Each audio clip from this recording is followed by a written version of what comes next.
Hey guys, Michal here and welcome to another video of our Pandas tutorial. In this video we're gonna talk a little bit about plotting in Pandas. If you watched my previous course at Skillshare, you saw that I was using some plot functions right now. So we will cover this and a little more in this video. So jumping right back into the Jupyter lab, I'm reading the CSV file from the house price dataset train CSV over here. As you can see, it's still the same dataset as from last time. Now the easiest part of plotting is to call a plot function. You can call a plot function upon a series, Pandas series, or Pandas data frame. Now I will demonstrate how it looks like when you plot a lot frontage, which is a numerical value from the data frame. Well, the plot function allows you to plot only the numerical data. Yes, there are a couple of ways how you can plot the categorical data or the string data, but sadly Pandas doesn't provide out of the box this tool. Now, in order to be able to work with the Pandas plot function, you need to have to install the matplotlib library. Well, it's linked in the requirements.txt file in the GitHub, linked in the description below, so feel free to install it. Now, Pandas is using the matplotlib library behind the scenes to project the data into the graphs. So matplotlib is a tool for plotting in Python, and it's quite complicated, right? There are a lot of tools in the Pandas in the Python matplotlib, and it's maybe hard to start with. So I'm thinking about creating a dedicated course just to show you how to use matplotlib correctly. But for the sake of this video, I will just cover some more examples where I can show you how you can plot things in the Pandas. Now, one of the most useful charts which are used for data analysis or the exploratory analysis in general is the histogram. Now, plotting the lot frontage histogram, you can specify the number of bins, so how detailed should be this histogram. When running it on 50, you can see that the histogram looks like this. When you skip it or just use, for example, the 10, yeah, don't forget to read the data frame. So now I will set it to 10. You will see it will be much less detailed histogram. So feel free to play with these variables. You can also check the documentation for the histogram to see what else you can specify. You can, for example, add here the labels for the X and Y axis, add the description of the plot.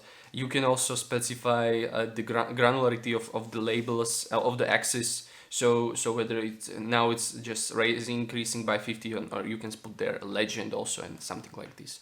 Okay, but feel free to just play with this basic functionality, and then I will show you how to use matplotlib correctly in the future videos.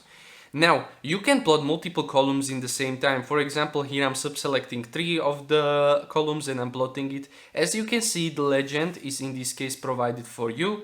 Here you can see that the colorly distinction between each of the columns has been labeled here for you. Now, there is a big mess in this picture because there is a lot of data and there are big spikes between the different values, and they are not ordered. So feel free to order the data frame based on the certain column and then look how the chart is changing and stuff like this. Now, the next thing I want to show you is a built-in bar chart. Now, bar chart is one of the essentials of the statistics, which is showing you what is the distribution of the given variable. So, well, that was complicated, right? Maybe some of you are getting lost, but don't worry, it's quite easy to understand. So let's say you have a data frame with just this value. I'm randomly creating the data here, having 4 columns in this case, and now I'm calling it the data frame 2, and now I'm plotting with the kind of bar, the bar chart. The bar chart for the values. And as you can see in this case, the x-axis is the index, and the y-axis is the actual number of each of the column. And there you can see how these values are being projected to you. Now, creating this like plot, like the stacked bar chart in the matplotlib can be quite complicated, but Pandas is providing this for you out of the box. So, having this, toolkit in your Pandas toolkit, Python toolkit provides you an easy way to provide a quick, charts to your manager or to the potential buyer, and presenting him quick, immediate results directly from the data, right? This is a quite useful thing.